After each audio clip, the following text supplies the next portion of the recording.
تفاصيل مثيرة جدًا على الشخص المخطوف في ولاية الجلفاء. على بالكم من 98 يوم من هذا هو خاطفه ومخبيه عنده في الدار.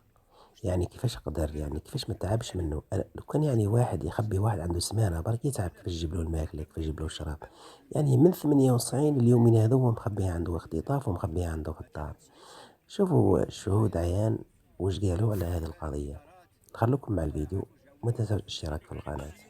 اللي في الجامع صلي معنا في الجامع صلي في الجامع واللقب في الجامع معنا محسوبة كل جمعة هي كنت في الجامع هذا اللي ما تظنش فيه كل